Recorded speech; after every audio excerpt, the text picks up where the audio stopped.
Hello there. We're on part 2 of our story tonight, and I'm so delighted you've joined me.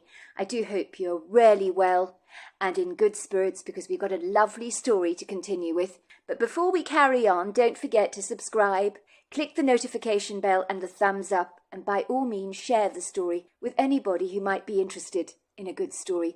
Don't forget to go and get yourself something lovely and warm to drink. So let's continue with part 2 of our story. It would seem the soft, magnetizing lure of Mother Nature herself would often beckon and entice me, as if she was teasing me to go out of doors and enjoy a little escapism. And when my mother's back was turned, that's exactly what I would do. Spend a little time out of doors and avoid doing my homework. But if my mother caught me, I knew she wouldn't be best pleased with me. My mother was a gentle soul, but despite her gentleness, she was strong-willed and resolutely determined. She was very particular about me and my sister Victoria, acquiring a good education, so she expected us to dedicate a plethora of our time to studies. It would seem she was concerned that I wasn't doing terribly well in math. She fiercely believed English and math were the most important subjects at school. My sister Victoria was academically very gifted, acquiring top grades in absolutely everything. So her successes invariably made my grades look pretty shoddy. I would tirelessly struggle to focus on my math homework, with about as much interest as a horse would have in a platter of pork sausages. God, I hated math with such a passion. It had to be the worst subject at school, the absolute worst. I guess I found it terribly boring, insufferably so. I'd feel my eyes beginning to collapse in class.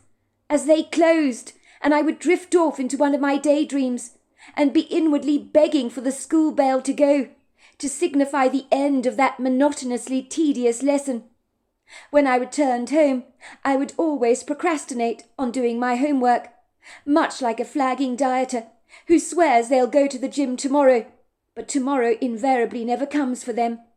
In my case, I was much the same, but I was left with no choice but to buckle down to my math homework, as come hell or high water, any pitiful excuses on my part to our teacher, Miss Mackenzie, weren't going to get me terribly far. How do I describe Miss Mackenzie to you? Where to start? She was probably the worst teacher in living history, as far as I was concerned. She was strict, draconian, and formidable in every sense of the word, and no one had a nice thing to say about that woman, with very good reason, I have to say.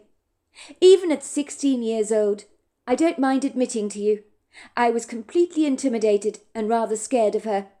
Everyone in school called her the Wasp because of her sting. The name seemed to suit her. She lived in a dour-looking grey-bricked building. Completely charmless it was, rather reminding me of a public toilet facility. So I guess it complimented her rather well. I'd cycled past that really dreary-looking nondescript place on several occasions on the back of my mountain bike. The house she lived in looked run down, almost as if it was falling apart, and in her open carport there was so much ancient farming machinery that I guess had once belonged to her great-grandfather that was now gathering dust and descending into rampant decay. I always wondered why she didn't fix the place up, as every year it looked more and more tumble down. The unsightly house was situated not far from where we lived, nestled on the edge of a heavily pitted dirt road, which wasn't pleasant to drive down. Mrs. Mackenzie lived with her twin brother, called Elk. The man was long and lean, but he had muscles on him that could even impress Arnold Schwarzenegger.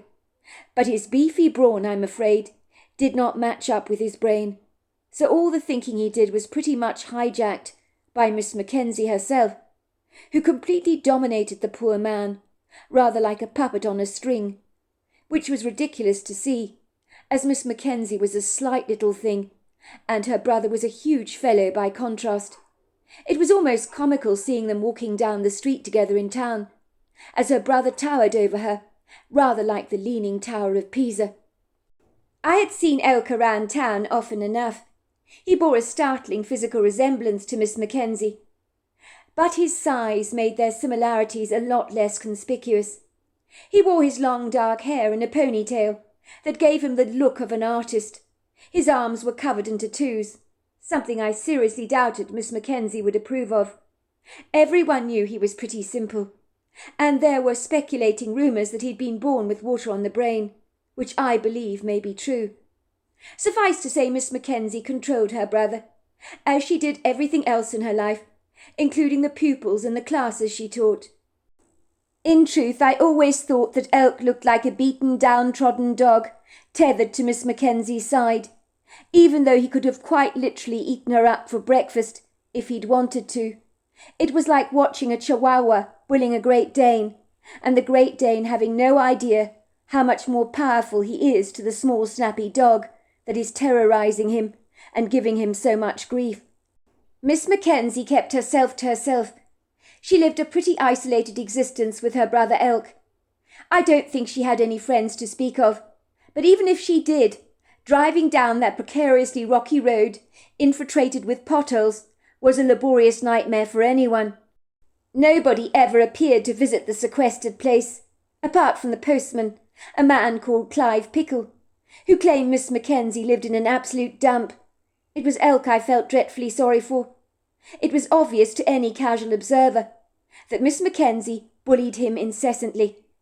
The last time I failed to do my homework to Miss Mackenzie's exacting standards, well, on that occasion she pretty much flew off the handle. She glared at me indignantly through her calculating cold eyes that were as dark as coal. "Howard, what is this? What do you call this?" Miss Mackenzie never shortened my name to Howie, which everybody called me. Instead, she always called me Howard, but she addressed the other pupils in our class by their surnames, so I was surprised she called me Howard instead of Roxburgh. "It's my math homework, Miss Mackenzie," I told her, unable to hide the visible stammer in my voice. My heart was literally galloping in my chest. The woman terrified the bejesus out of me, and the look she gave me was so vindictively spiteful. It was like she hated me for being so useless at math, as if my lack of academic prowess meant I was a simpleton that had a P for a brain. If looks could kill, she was wearing that look on her grim face. "Is this a joke, Howard? Because I'm not laughing. Do I look like I'm laughing, Howard? Do you think I find this remotely funny when someone presents me with homework like this? This is a catastrophe. That's what it is. An absolute catastrophe. What do you say, Howard?" I don't know, Miss Mackenzie. It's my homework."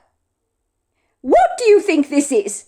she said, pointing to the page where I'd done my math homework, in a series of illegible squiggles. I will admit that. "What do you call this? Explain it to me, Howard. You think I've got the time to try and decipher what you've written on this page? Because I certainly don't have the time. I would have better luck trying to read hieroglyphics in a pyramid than read what is what is on this page." "It's my homework, ma'am." "You've said that twice already, Howard. You call this your homework, do you? What planet are you living on? The planet of the apes? This is a complete mess, Howard. You hear me? A complete mess. The standard of your work is atrocious. It's an absolute joke. You hear that? A joke. No laughing matter. You should be decidedly ashamed of yourself, Howard. This is not your math homework. Do you know what it looks like? A mass of unsightly squiggles that you've deliberately drawn all over the page as if you've been doodling. It looks like something a 2-year-old child would attempt to do. How old are you, Howard? Would you like to remind the class of how old you actually are? Will you speak up so everybody can hear you?" she said, putting her hand on her ear. "I'm 16, ma'am." "Well, you need to act your age, don't you, Howard? It looks to me as if this illegible mess was done deliberately, so I couldn't possibly mark your work. Very convenient, I call it. I can't see a thing on this page, not a thing. What do you have to say for yourself, Howard? This is an absolute disgrace. An absolute disgrace." Some of the students in the class began to laugh, and Miss Mackenzie glared at them warningly. "Enough," she said, slapping her hand furiously. "No one laughs in my class. Is that understood? This is not a laughing matter, and it's not remotely funny. And the next person that I see smirking, well, they're going to stand in the corner. Is that understood?" "Yes, Miss Mackenzie," chorused the class. "Oh, goodness gracious me, I despair with the whole lot of you. You never, Howard, and I repeat, never again, present your math homework to me in this deplorable state. Is that understood? Next time you have the impertinence to present work to me like this, I will be getting in touch with your parents, Howard, to discuss this abomination that you call your homework. It's an absolute disgrace. I've never seen anything like this before in my life." "Yes, ma'am," I said sheepishly, as she flung the exercise book back at me, so it hit me square in the chest, and then went slapping to the floor, so I had to bend down and retrieve it. Miss Mackenzie began to wave a witch-like finger at me warningly. "You need to go home tonight and do this math homework all over again. First thing tomorrow morning, I want to see that book on my desk. Do you understand? And this time, I would actually like to see what you've written on the page, if that's not too much to have to ask. I need to see the numbers clearly. I remind you, Howard, you are not 4 years old." "Yes, ma'am." Miss Mackenzie was always at me, like a mosquito on someone's back, biting them indiscriminately and drawing blood if given the chance. Boy, did that wretched woman know how to draw blood, and it was always mine she seemed to be after, as if she had a vendetta against me, and decided I was the pupil she wanted to pick on and punish all the time. Ostensibly, I had become the so-called bullseye in the dartboard, you could say.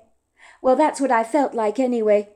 Some people might have thought I was being overly dramatic or taking things too personally, but I was the one that was always being picked on in front of the entire class. If I descended into a daydream, Miss Mackenzie would pounce on me like a dog on a cat. She seemed to take great delight in aiming the darts directly at me these days. I couldn't fail to notice that I never ever came away from her classes unscathed. I really hated the woman with a passion. I was the kind of young teenager that tended to get on with everyone. I was well liked and reasonably popular in school. Miss Mackenzie had never been married, and for good reason it would seem, as who in their right mind would ever want a woman like her?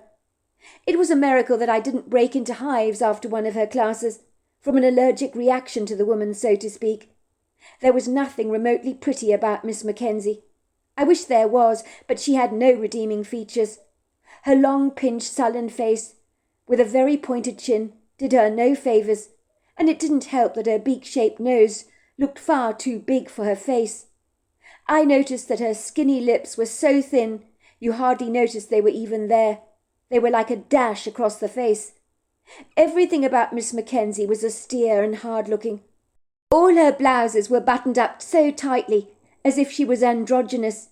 Her skirts were tailored and very dour-looking, usually in a muted selection of greys or browns.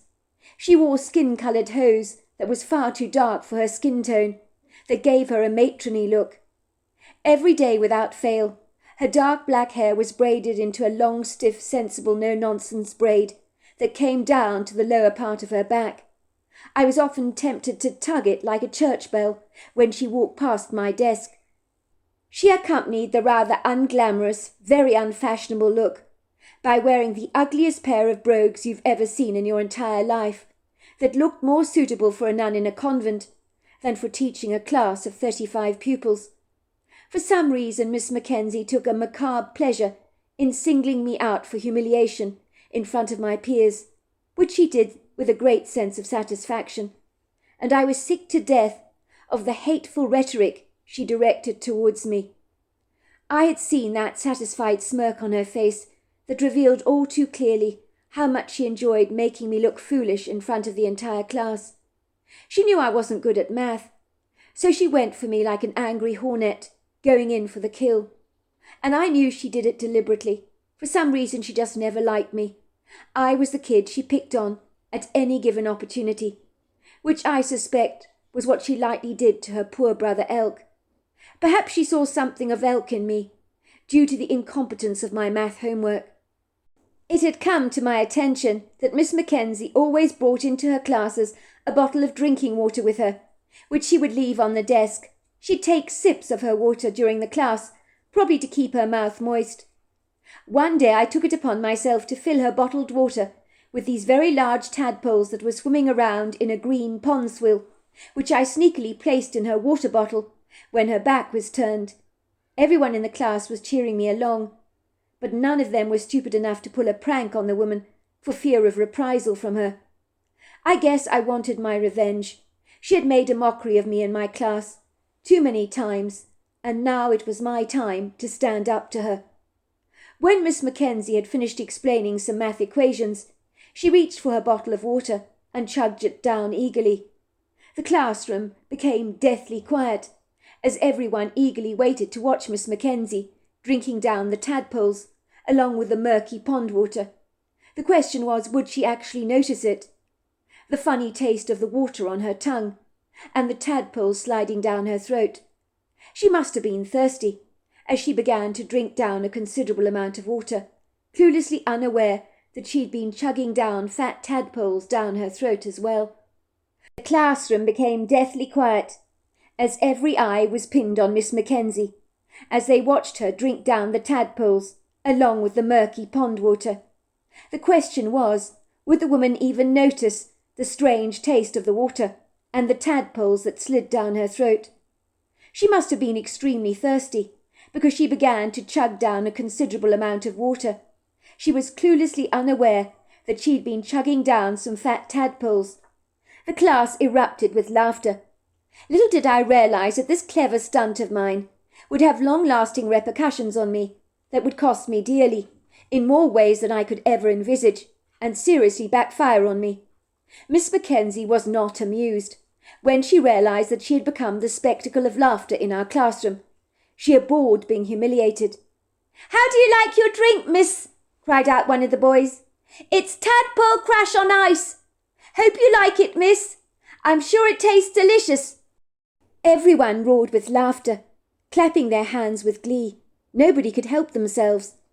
I don't think anybody had laughed so much, and many admired me for being bold enough to pull such a devilish stunt on Miss Mackenzie. Miss Mackenzie eventually wiped her face with a wet wipe. She composed herself. The smell of her rancid vomit filled the entire classroom, and even made me want to heave. She waved the water bottle around the class and screamed so furiously that at first her words were almost indecipherable. I'd never seen her so enraged. Her body shook like a jelly, even though she was stick-thin.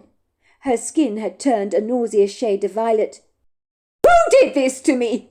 Who put this pond swill into my water bottle? Who did this?" she demanded furiously, her dark, calculating eyes scanning each and every one of us in the class. "I cannot believe this," she said, shaking her head furiously. Her long braids swished from side to side, rather like a horse's tail. Everyone went so stoically quiet, you could have almost heard a pin drop, and no one was smiling any more. We could feel trouble was brewing on the wind. "Look at this," said Miss Mackenzie, waving her bottle around. "I have drunk contaminated water containing tadpoles. Whose idea was this? I want answers now. I'm not going to tolerate this kind of insubordinate juvenile behaviour in class. It's unacceptable." Everyone continued to be silent. No one wanted to dob me in to the teacher.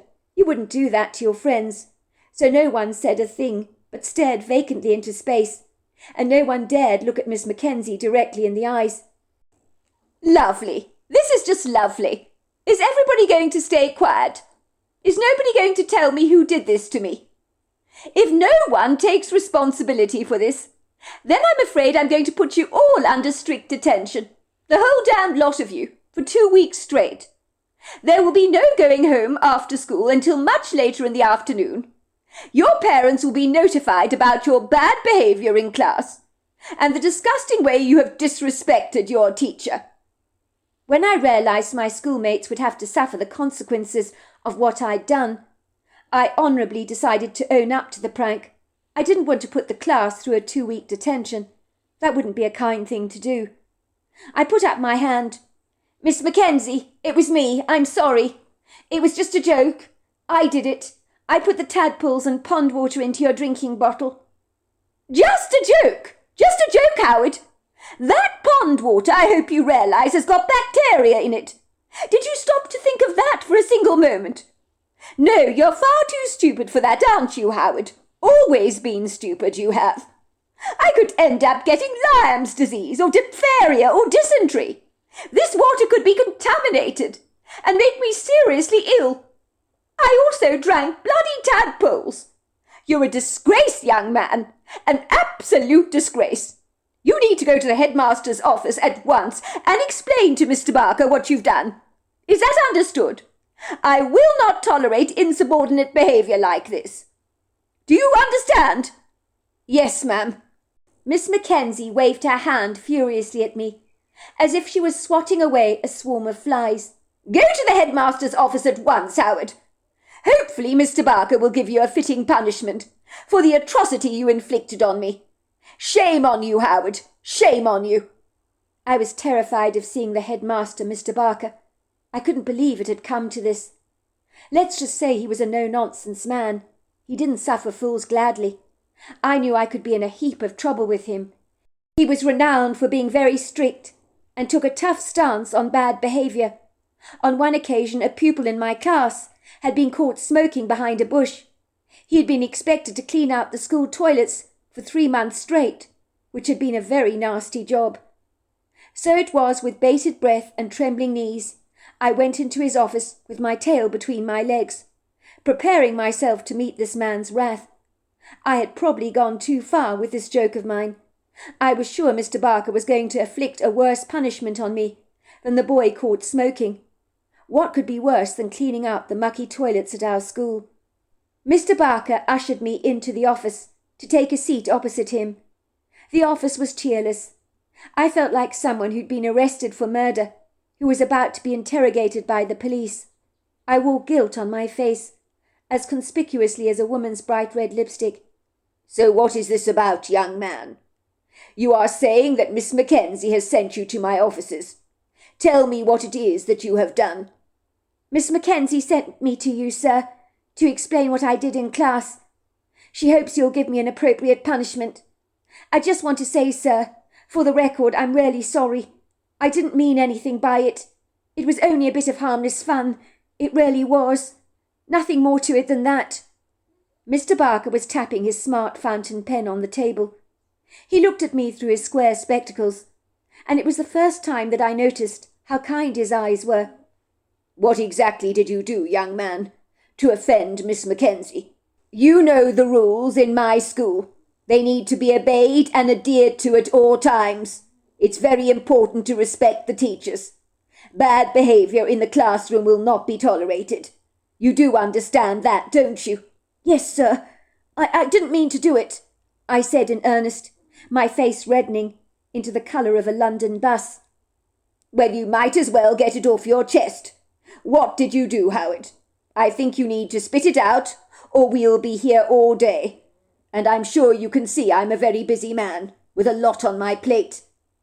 I put tadpoles in dirty pond water, in Miss Mackenzie's water bottle.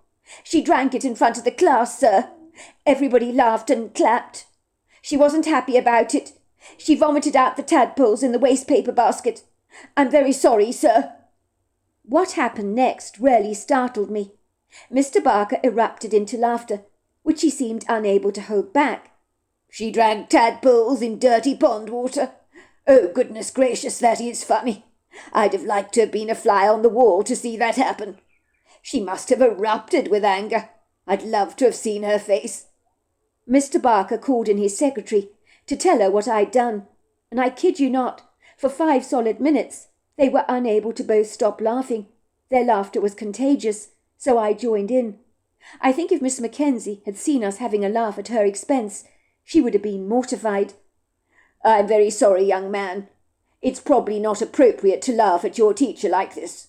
But I'm afraid when I was your age, I'd have probably been sorely tempted to pull a similar stunt on Miss Mackenzie myself.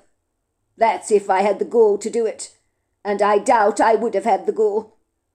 I know Miss Mackenzie is as stiff as a starched napkin, so I'm not going to punish you, young man. But don't tell her I told you that. I will inform Miss Mackenzie that you got to write an essay on why you shouldn't give tadpoles to your teachers to drink." At that, Mr. Barker and his secretary began cracking up with laughter again. Rose Ghibli, the secretary, was so amused.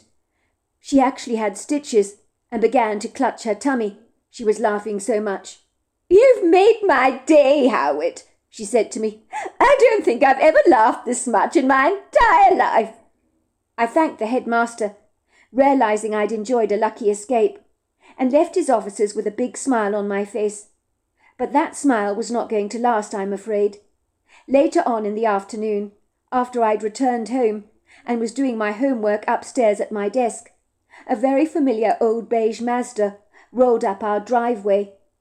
I was able to see this from the view from my bedroom window, and it left me in no uncertain doubt who this impromptu visitor was. My heart began to lurch violently in my chest.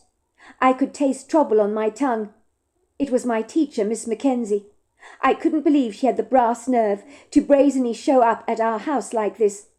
My father had never met this teacher of mine, and my mother was out at the time with a few of her girlfriends playing tennis. I knew Miss Mackenzie was going to tell my dad all about my stupid stunt in class that morning. That would not go down well with him at all. Our headmaster might have been amused by my prank, but my father would never share in the joke. He would have a grim view of me making fun of a teacher. I tiptoed to the landing and crept cautiously downstairs to hide behind the door.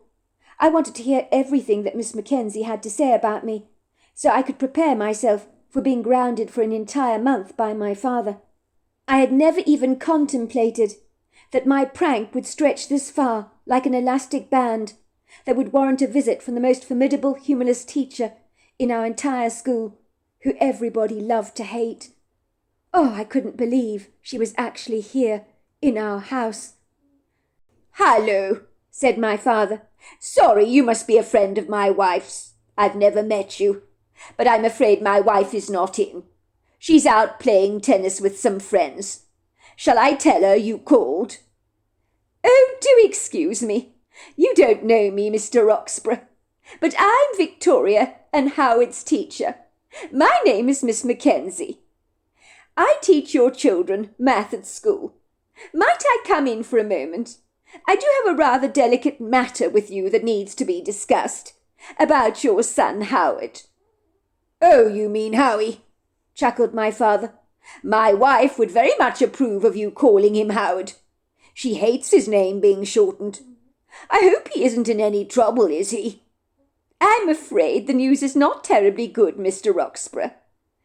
"That sounds rather ominous," came my father's baritone voice. "Please come in, Miss Mackenzie."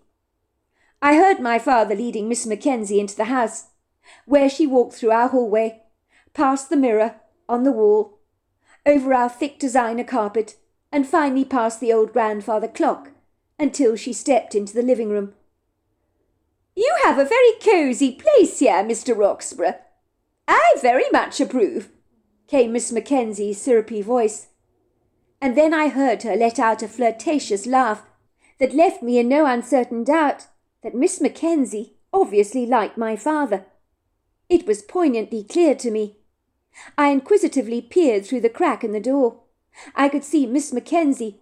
Her face was flushing a bright shade of scarlet, and her cold dark eyes looked almost at my father adoringly. You've got to be kidding me, I thought. Could this get any worse? I never knew that this aloof teacher of mine was capable of warming to anyone, let alone my father. But I knew the look she was giving him was very suggestive, as if she fancied the pants off him. So typically, my father was blindly oblivious to Miss Mackenzie's coquettish behaviour. He'd always been a good-looking man, but the kind of person that was obliviously unaware of his own attractiveness. Women would often flirt with my father, but my father never so much as batted an eyelid. He was immune to the attentions of other women, no matter how attractive they might be. Miss Mackenzie was as unappealing and unattractive as a duck-billed platypus. So honestly, Her futile attempts to flirt with my father would not get her terribly far, especially since my father was madly in love with my mother. I'd never seen this giggly schoolgirl side to Miss Mackenzie before, so it took me rather aback. "So could you tell me, Miss Mackenzie, what is this about?" came my father's gravelly voice. "My son isn't in any trouble, is he?" "Well," said Miss Mackenzie, beginning to fan her face with her hands. Oh dear, it's dreadfully hot. Hasn't the weather been frightful of late, Mr. Roxburgh? It's insufferable. It's the only way to describe it." "You're not wrong about that, Miss Mackenzie," my father said. "For the life of me, I don't know how my wife can play tennis in this searing heat. Personally, I can't even sleep at night, as our air conditioner has packed up. Apparently they're going to fix it for me next week. So I'm sorry if our house feels like a sauna." "Oh, don't mind me, Mr. Roxburgh. I'm just bad with the heat, that's all. I think I've met your wife many times before. She's the one that comes to parents' evening very regularly. Her name's Ashley, isn't that right? But I've never had the pleasure to meet you, Mr. Roxburgh. This is a first." "Well, you've got a good memory, Miss Mackenzie. You're right, it's my wife who visits the school. She comes there on parents' evening, and I never come with her. She likes to take charge of the children's education, you see. I'm the one that organises the extracurricular activities." "I see. That is very curious. You don't need to be so formal with me, Mr. Mackenzie. I would much prefer it if you called me Gladys." "Gladys? Well, Gladys it is, then," said my father. "Likewise, you can do the same. You can call me Simon. So, Miss Mackenzie, Gladys, what was it you came to see me about exactly? You say it concerns my son. You say it's troubling." "I don't know if it's come to your attention, Simon," she said, lingering on my father's name, as if she was lovingly stroking a cat with the silkiest smooth coat. "Your son is not in trouble, but I'm here to tell you that your son Howard is not doing terribly well in math. He's way behind the rest of the class, and it's of great concern to me, as you can imagine. He doesn't appear to be taking his schoolwork very seriously, which is a big problem as far as I'm concerned. I don't like to see any of my pupils in class struggling, when a problem like this can be easily overcome and addressed, in my professional opinion." Even I was stunned to learn about this. This was not the reason Miss Mackenzie had called today. Wasn't she here to tell my dad about the dreadful stunt that I'd pulled in class? I admit I wasn't great at math, but I wasn't that bad that I was lagging behind every single person in class. Miss Mackenzie was lying outrageously, making out that my math was more abysmal than it really was. Yes, I was lazy. Yes, I could pull my socks up. But yes, well, I wasn't that bad, surely. "I had no idea," said my father. "Thank you very much, Gladys, for bringing this issue to my attention. I am very grateful for that." "Well, I thought you should know what was going on in class, Simon. It doesn't do to be behind in math, does it?" "I was worried about this," said my father. "My wife informed me that Howie was struggling with math, but I had no idea it was this bad. She believes math and English are two of the most important subjects at school that set you up for life." "Well, she's right about that. So you can imagine I'm very concerned about your son. How can I put it? He does need extra help, and lots of it, or he'll never catch up with the other students, and might be forced to repeat a year if the worst comes to the worst. And I would hate that to happen to him. Your kid has so much potential.